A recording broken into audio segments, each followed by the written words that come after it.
Hey, what's up, y'all? It's Randy with Tech Rescue here for your weekly cybersecurity tip. And today I want to talk to you about fishing. So, a lot of us love fishing, but that's outdoors and that's with a boat and a rod and reel. And that's not what I'm talking about today. I'm talking about PH fishing, which is when cyber criminals try to reach out to organizations, people, random. They try to reach out to people to get credentials or also maybe to download a payload on their computer or something horrible like that. And phishing is a huge, huge problem right now. In fact, they say over 90% of all malware attacks, so that would include like ransomware, compromises, breaches, that they are initially delivered via email. So it is a huge problem right now, and it's something that we really need to deal with. And one of the reasons why it's such a big deal, on top of the fact that that's how a lot of attacks are delivered, is that the statistics say almost 2/3 of all businesses that are attacked with a ransomware or a major breach like this will go out of business within 6 months. And that is a really big deal to me. I'm super passionate about businesses, and the thought of them going out of business because of attack just is so heartbreaking. And so what I want to do with this tip today is maybe give you a little bit of information that can help prevent that and help you stay a little bit safer. So I want to start off real quick with how can you spot a phishing email? So 5 years ago, I would have said, look for the misspellings. There's misspellings or maybe phrases that nobody uses, like a good afternoon, gentle people, or whatever. 5 years ago, you could spot a phishing email pretty quickly because of the misspellings. In fact, we've had jokes over the years that if these criminals ever learn how to spell, we're going to be in big trouble. Well, the reality is they have learned how to spell, and so now you can still watch for misspellings, but it's less likely to be something that you're going to notice. But a couple of things. One is look at the email and see if you recognize the sender. A couple of things you can do. One, it might just be blatant, you don't recognize the sender, but also up at the top of your email where the email address is, usually there's a little button you can click on, or you can hover your mouse and you can see where the actual email is coming from. So if it acts like it's coming from, say, UPS, and you hover over and it's like a Gmail address, well, then you know that it's not really a sender that you know.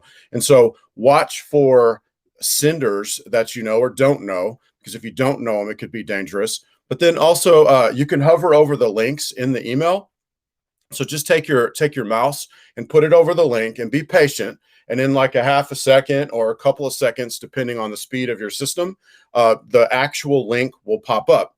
Once again, if it says that it's from UPS and you hover over the link, and then the link, it pops up and it's like, something XYZZZZ, UPS.com or something like that, then it's a pretty good chance that it could be a malicious email. So it's getting harder and harder to spot them these days. But right there are two ways. You don't know the sender, and the links in them are bad. Sometimes you'll have to open up a tab on your browser and actually go and look and see if the domain is really related to something that they're talking about in the email. I just got one a couple of days ago, and the domain looked not suspicious. But anyway, I went and looked it up, and sure enough, it was bad. So like the .com part at the end is what I looked up, and it was bad. So I knew it was a malicious email. So those are a couple of ways. And you really need to be thinking about, can you spot them? And then also, can your teammates at work spot them? Because something that I always say is it just takes one well-meaning employee to bring down the whole organization by clicking on a phishing email. So you have to be very careful. So it's not like, the team is running around thinking, oh, how can we bring down our company? Well-meaning people click on these, and that can open up the company to an attack. And the thing is, it's not like they're going to click on the email and then sirens are going to go off and the screen's going to start flashing and it says, you've been breached and now send us a bunch of money. Usually the click starts with they take their credentials or they load something on the computer, and then that starts a process. It could be a 3-month or a 6-month process of the criminals basically going in and finding more information about you, more information about your company, gathering basically a profile of you and your company. And then when they feel like they have enough information that you can't withstand the attack and they can almost for sure pull it off, then they will do all the things that let you know that they're there. So it's a pretty scary process, and it's pretty scary if they've gotten that far that they're able to pull off the attack. So I wanted to end with, what are some things that you can do to prevent this kind of thing from happening? The first thing that comes to mind, and I know I might get some pushback from some people, but it's okay, is in 2021, February 2021, you need to get off of self-hosted email. Like maybe your web server has email, and you can go in and set up your own boxes and this and that. I'm really not a fan of that, although I used to be 5 years ago, because these attacks are getting so sophisticated. You need a little more help. We encourage all of our customers to go either to like a Microsoft 365 product or a Google G Suite workspaces, whatever they're calling it this year. It's workspaces right now, but go into either a Microsoft or a Google email account, because those will have more built-in features to help prevent these kind of emails and help you be more aware of them. Another thing to do is to prevent these. Maybe you can't prevent it coming in, but if it does come in, and heaven forbid you click on it, is always use a password keeper. Because if they're trying to get you to click to like a fake Microsoft and enter in your Microsoft credentials, when you go to that page, if you do, heaven forbid you do, but if you do, and you go to that page, your password keeper is not going to have a password for fake Microsoft.com or Microsoft with a zero, .com or something like that. Your password keeper can help prevent you from going to a site like that. I would also encourage that you get some sort of anti-malware, anti-phishing plugin for your browser. We use the one that comes with Bitdefender, and that will also, if you click on a link, and heaven forbid you do, don't do it, but if you accidentally do, it will stop you when it pops up. So another thing you can do is purchase an anti-spam or an anti-phishing service that's kind of like an add-on to your email. Usually those are paid. So let's just back up here a little bit. So like G Suite comes with that, but that's G Suite handling everything. And I like to approach cybersecurity from a multi-layered approach. So yeah, let's keep G Suite and let G Suite do their thing, but then let's also purchase a service that goes on top of that to also help find the spam emails and also the phishing emails. So then the final thing I would recommend would be training for your company, because if you can raise awareness, you can prevent a ton of attacks, because people are the weakest link when it comes to cyber attacks, because they're likely more than anything to click on an email.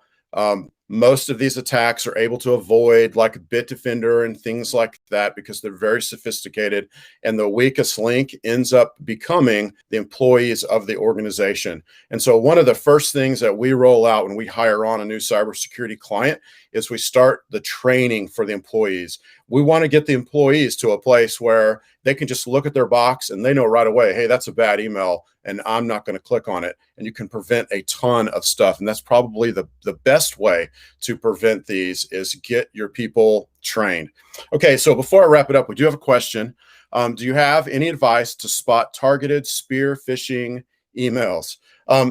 So a spear phishing email, that's a great question, by the way, Stephen. A spear phishing email is an email that is targeted for a specific business, organization, or even a person.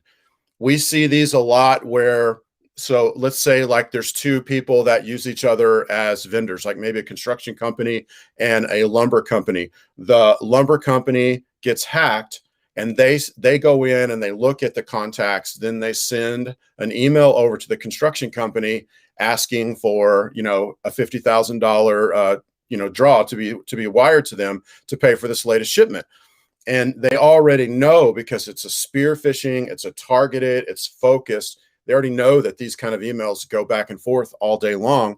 And then they try to get that. We've actually seen that happen before, but there were precautions in place that prevented the money from being transferred. So what can you do to spot those? It really goes back to training, because you can train your employees to hover over the links instead of click. You can train your employees to look at who it's from.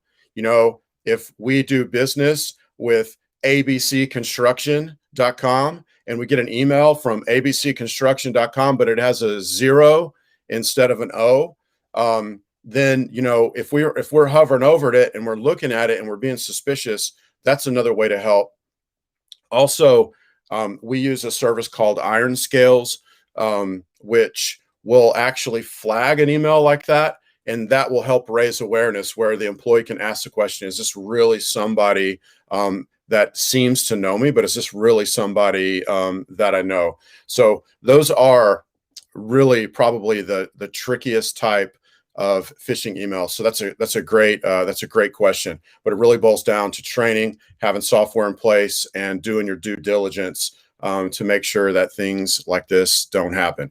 Well, y'all, that's all I have for today's cybersecurity tip. I appreciate you so much for tuning in. I'm going to be doing these on most Tuesdays at noon. And then also I'll be doing them from time to time randomly during the week as things pop up.